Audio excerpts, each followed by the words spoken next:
When we recorded this episode on the Maha Kumbh, the tragedy that occurred hadn't occurred. What we spoke about was Shunali's experience of being at the Kumbh. We are truly, truly, and deeply saddened by the stampede and by the loss of life. Our hearts go out to the families of those affected, and we hope that those who are battling for their lives or injured recover speedily. She was sitting on a stage. This girl was, at this level, and we were all seated there. And she hugged her and she said, "Tu meri beti hai na, to tu daregi nahi aur tu roegi nahi." They set up these akaras of these ascetics who would also protect Hindu religion Okay. from invaders. There was a clip. A lady was crying that she had lost her mother-in-law in the Kumbh. And everyone around her reassuring her, nahi, nahi, mil jayegi, nahi, nahi, mil jayegi.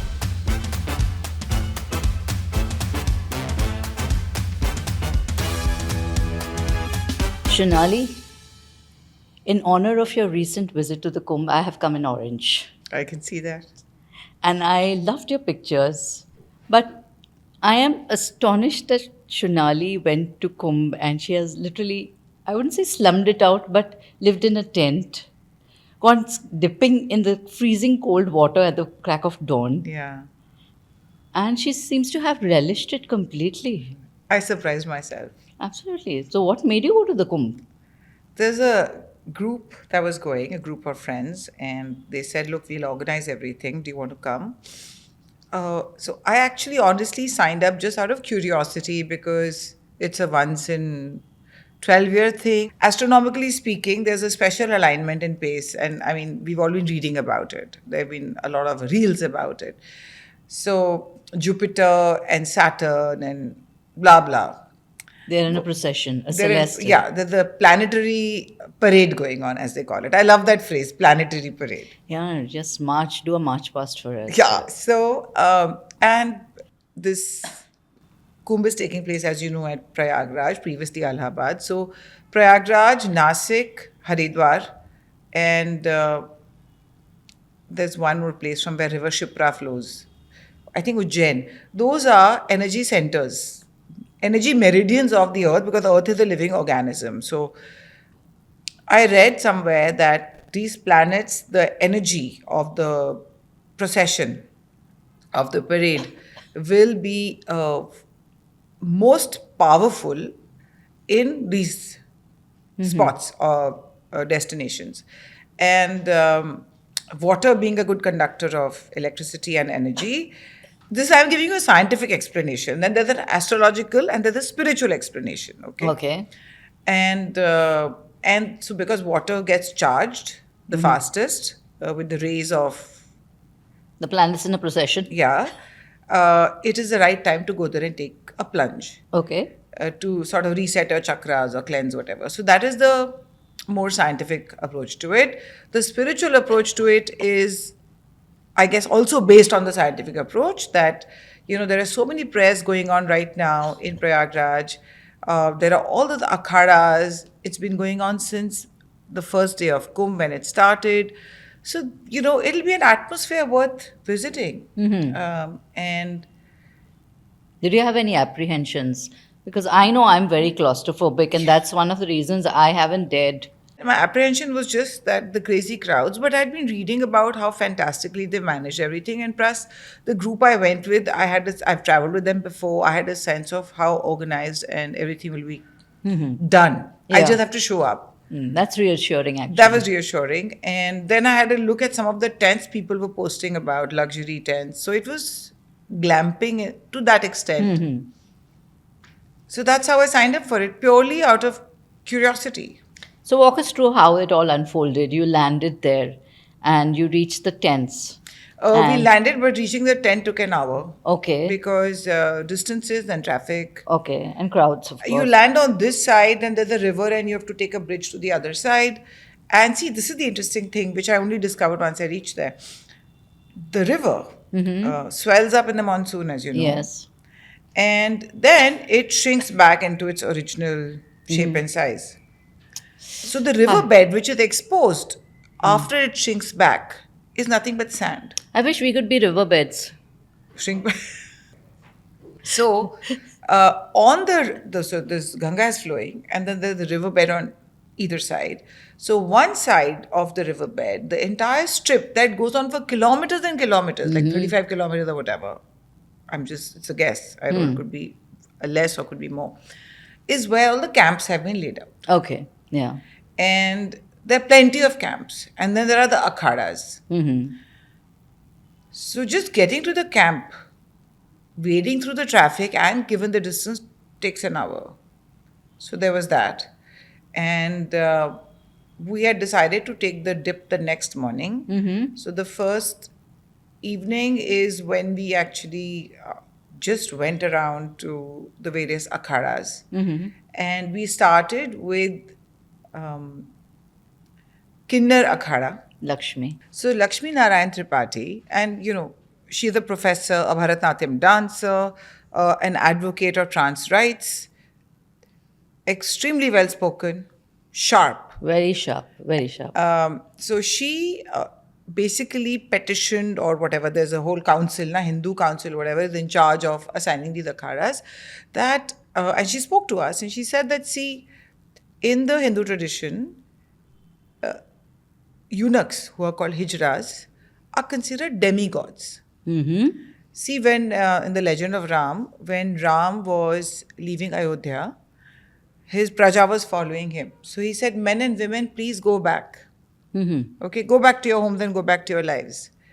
So the eunuchs, because they're neither men nor women, thought that they are meant to wait near Saryu River. Okay. From where he went Crossed, further. yeah. Look, my mythology could be off. No, but no, this is what I know. you're pretty bang on so far. So these trans people thought that Ram has given instructions only to the men and women from his kingdom to go back into their lives and start leading normal lives, and he'll see them after 14 years. So they reached a certain point near the forest. So it may be not Saryu River, but it was at the edge of the forest. So when Ram came back 14 years later, they were waiting there for him. Oh, how lovely. And he said, why didn't you all go back? You're all living in forests and climbing on trees and, living off fish from the water or whatever. I mean, how are you surviving? So they said, but you are our Lord and you had given us instructions.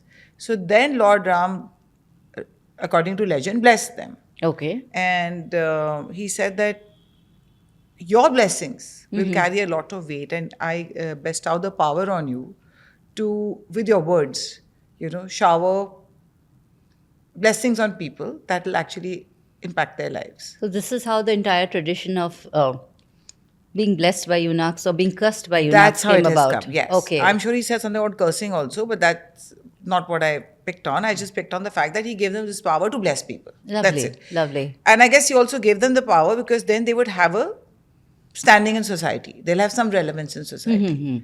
So, I find this very interesting, just to digress for a moment, Shunali. The fact that Trump has now come out with two genders. yeah, we spoke to her about this. Yeah. And traditionally and historically, the transgender has always, or the third gender, I wouldn't say trans, has the always third gender. had a role in all cultures. Of course. From old ancient Egyptian culture to the Middle Eastern culture. Absolutely. All old civilizations have had place for the third gender. Yeah. But anyway, what did she have to say about that? So she basically said that she had to really fight to get this akhara. And she's embraced sannyas. Right? So I asked her, what does that mean? So basically, she says, when I was a bad girl, I was a really bad girl. Oh, I know that. Right? She'd come for one of the festivals I curated, I think. Yeah, and she's a very colourful person. We the women also made yeah. her. Yeah, very colourful person. She said, see, when I was a bad girl, I was a very bad girl.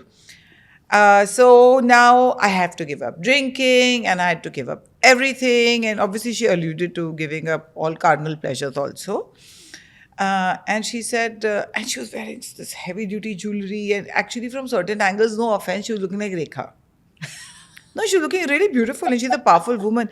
And then our whole conversation, and then she was flanked by other people from the community, really gorgeous. You know how these some third gender people can look really beautiful when they do themselves up.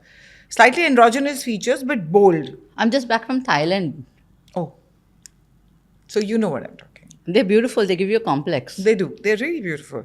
So they were all there sitting in those yogini type saris, and Mamta Kulkarni has joined the same akhada. Yeah. So But that I couldn't get that. How can she join I'll that? tell you. So Lakshmi is the Mahamandaleshwar. She heads the akhada. And Mamta Kulkarni, this my research is how what indicated that she was associated with the Juna akhada before this, where she got a diksha. Okay. And she's been on a spiritual quest since a while. And the other akhada she was attached to since a year and a half. But now this akhada, that's what Lakshmi said. She said, I don't want to discriminate between genders. We fought for this. Okay. Spirituality is spirituality. God is God. And they worship Ardhanareshwar. So there's an image of half Shiva and half Parvati. They worship that. And there was a Havan Kund shaped like the vagina, is where they perform yagya. So she said, I don't want to, anybody can join this akhada. They're ascetics. They have to live by a certain practice and discipline and embrace a monastic life all the way. So she said the media is driving. There was so much media for her outside. I didn't see so much media at any other akhada. It was maddening. So this was Lakshmi for you. And in between while she was speaking to us, one woman was waiting to speak to her in jeans and a jacket. And then she said that, listen, don't interrupt our conversation. So that woman said, no, I want to just talk to you for 2 minutes. And she whispered something into her ear and she broke down. Lakshmi caught her and embraced her. She was sitting on a stage. And this girl was, at this level. And we were all seated there. And she hugged her and she said, tu meri beti hai na, to tu daregi nahi aur tu roegi nahi. Okay? And that woman has real power. And so then later on, she, we were all talking to her and taking pictures. Rather take a picture with her than some hotshot politician. You know what I'm saying? She's such a force and so entertaining, my God. Yeah. What storytelling she does.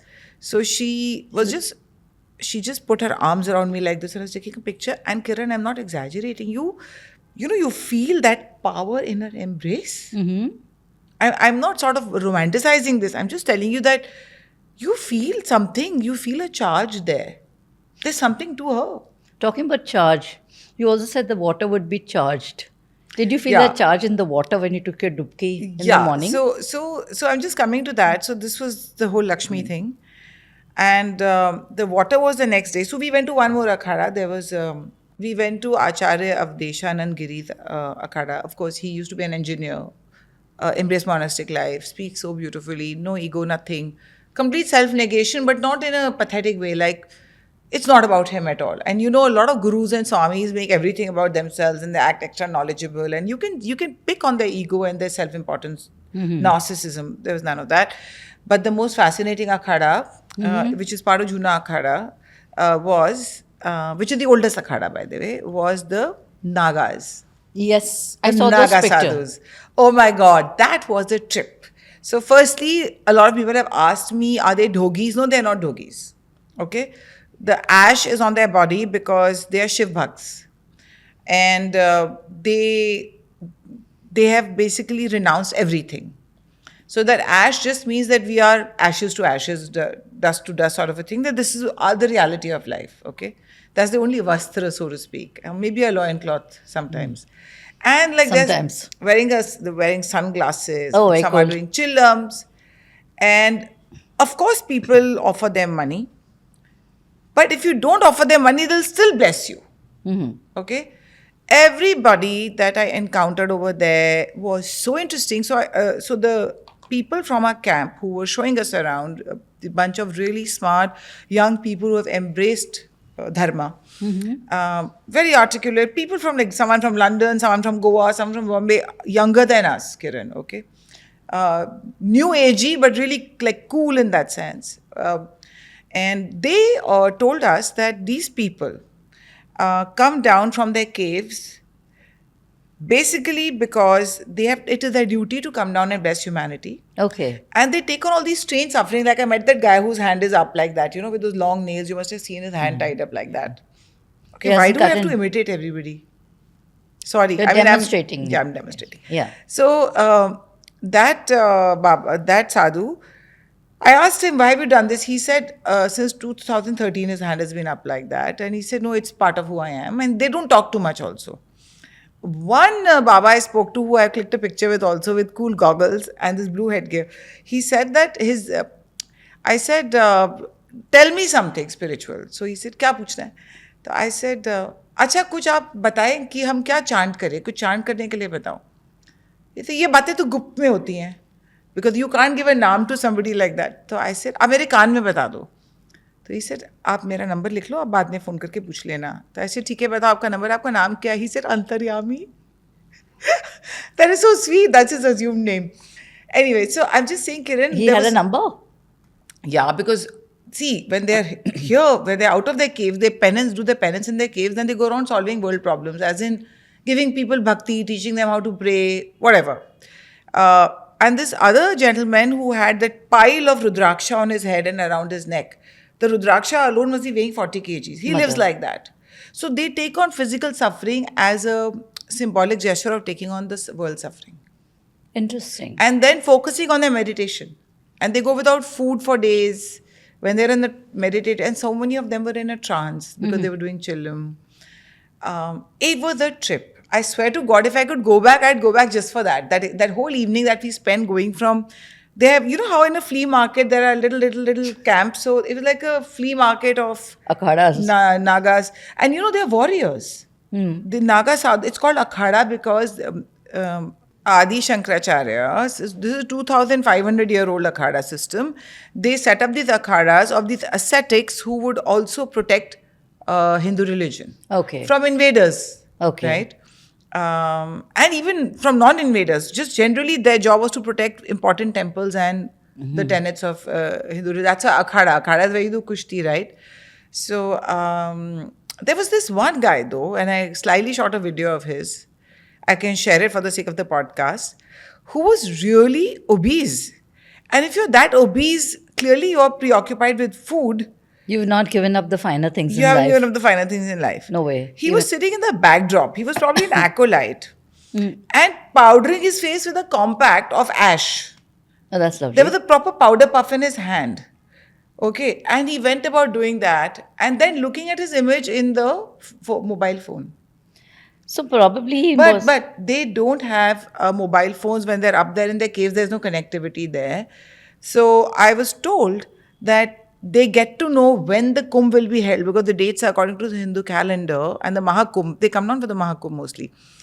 Based on their reading of the constellations and the stars, Okay. the planets in the sky.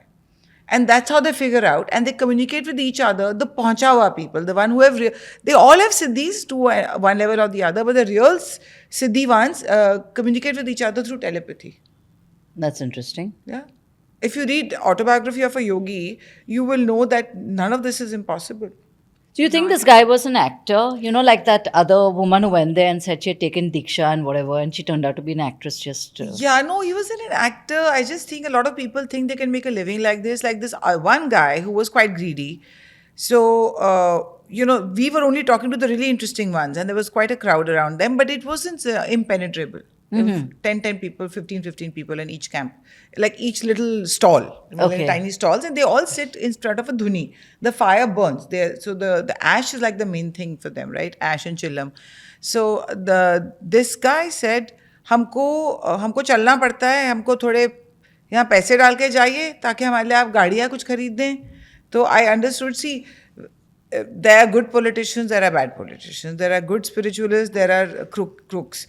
So I just think that every order will have people who will give it a bad name. Yeah, possibly so. You know? So that. And yeah, you want to know about the dip. I want to know about your Mandakini moment. Yeah, so that was early in the morning and the water was freezing. So you sit in a boat and then you reach the middle of the Triveni Sangam, which is where Saraswati, Ganga and Yamuna meet. So that's sort of in the absolute middle and the confluence. So you get to that point and they made a pontoon there. And from there you jump into the water. Ease yourself into the water. Oh my God, Kiran, the water was so cold. But the sun was bright, even for an early morning.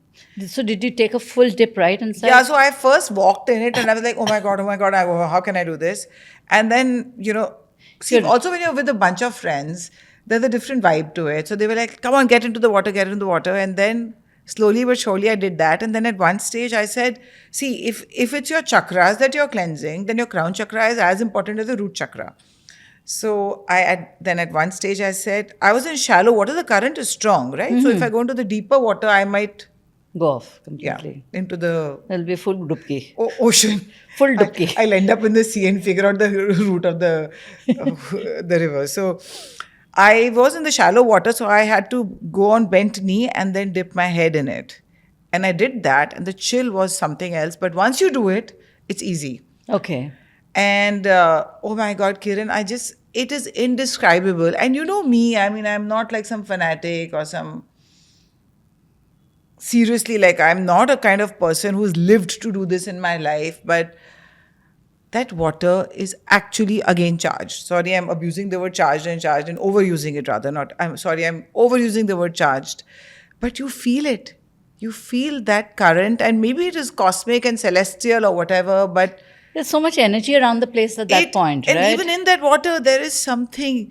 I was in there for at least 30 minutes. 30 minutes in Because that then there freezing were water. my friends in it, and then, we were going back and getting our cameras and taking pictures. Then somebody was like posing like this and take my picture, and all this was going on. It was fantastic. My respect for you has increased manifold. And there were foreigners in it. There were people from all over who've come down for this. I mean, now Chris Martin is there as well since yesterday, Yeah. as you know, Coldplay. Yeah, so that's We what it had- was. I couldn't do the Agori camp. That was my only, because the Okay. traffic was crazy. Every time there's VVIP visiting any city, you know what happens. So yeah, Maybe the next Kumbh. but which will be after 12 years. Kiran, I want to read something out, Sure. if I may. I wanted to talk a little bit about the organization. It was a massive scale. I mean, the scale of something like this has never been seen before.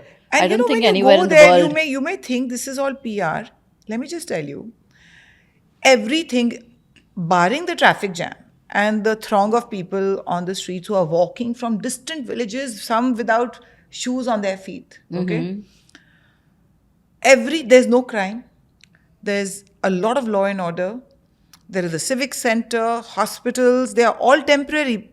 Mind you, all of this has been constructed after December because the river goes back into place after, I guess, October, November. Everything that you see there was built Just a month ago. month to 2 months ago, maybe since December, I would say. I don't know the precise date, but so I believe.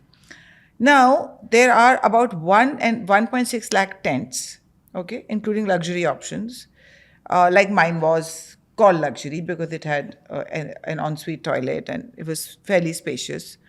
There are 7,000 eco-friendly buses and 20,000 e-rickshaws. Wonderful. So if you can't get a cab or whatever, you're sorted. They've renovated 92 roads and constructed 30 pontoon bridges. These will all go after this.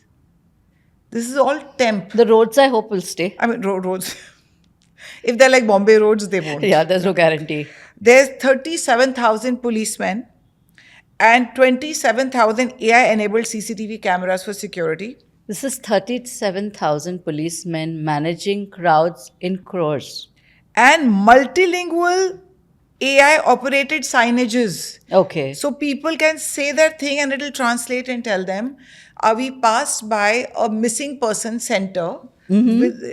So I think every ticket has a barcode, and if you scan it, it's easy to track that person down. Okay. They are using AI in their, so they have a 100-bed central hospital. So the AI is face recognition, is it? How do they track the people? I don't know. There must be some tag on them or something. Okay. At the ICU at the 100-bed hospital is AI enabled. Wonderful. Okay, and all the other akharas, like the Swami, the Juna Akhara has its own hospital, complete hospital run on charity. So akharas are doing their own thing, but there are 36 doctors in the central hospital, and then there's military, that has set up their own hospital. AI-enabled microphones, AI messaging flow system, AI cameras. Oh my God. And they're doing crowd health monitoring. I don't know what all is going on. This is a case study. I think Harvard will do a study on this. I'm sure they will. Not one skirmish, not one person yelling at the other, no pushing, pulling. Yes, I believe that people have to be careful of their mobile phones because, come on, opportunists will come. There's telemedicine and chatbots. Wow.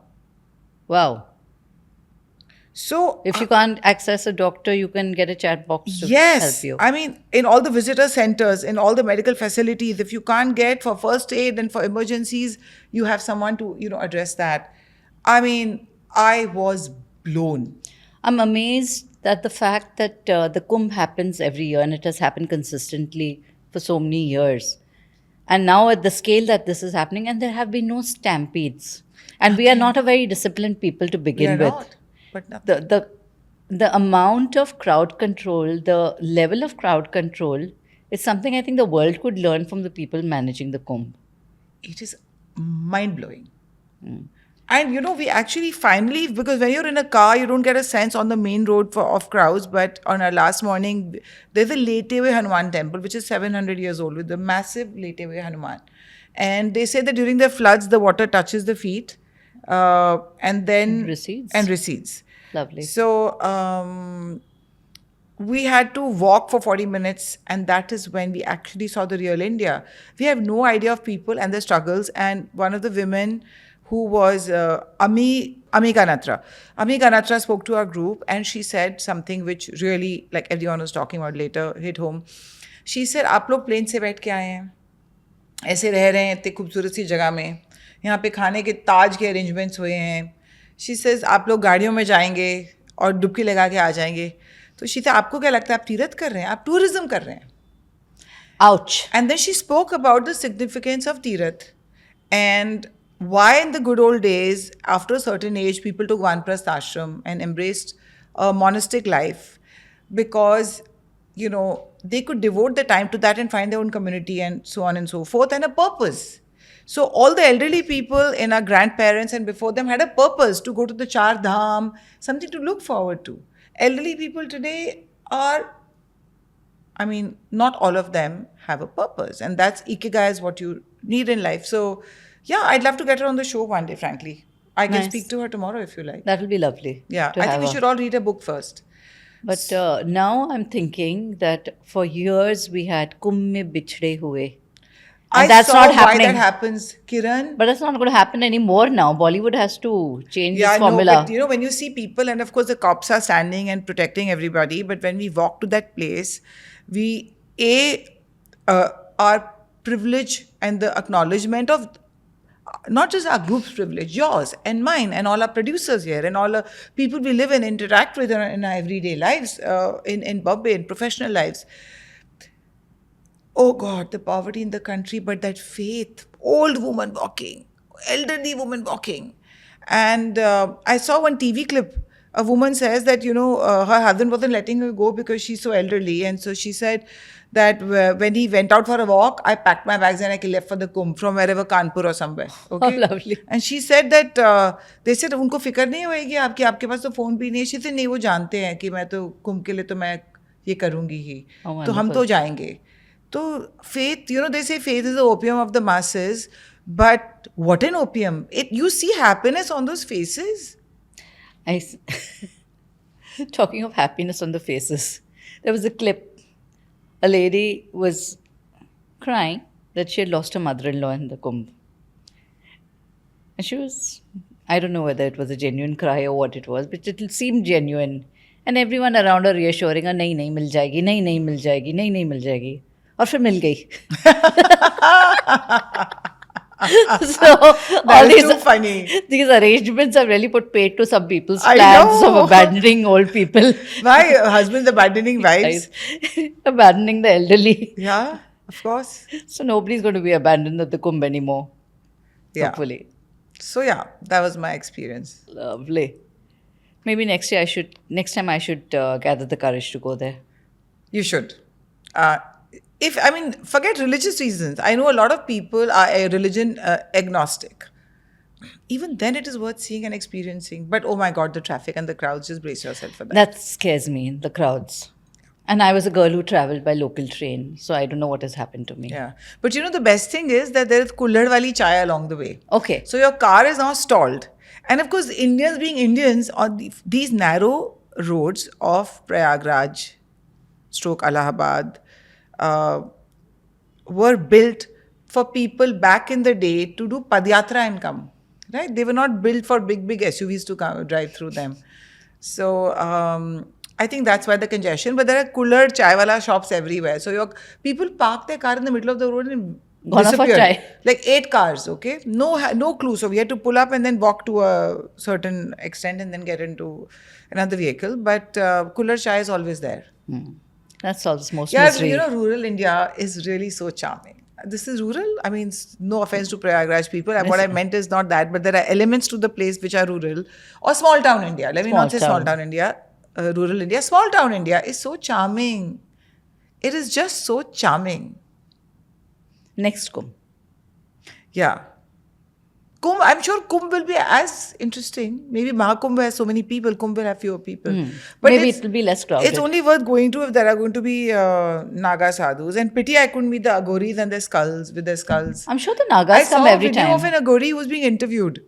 He was holding the South Indian man who had become an Aghori, and he was carrying a skull, and he said, "ये ब्राह्मण का skull है."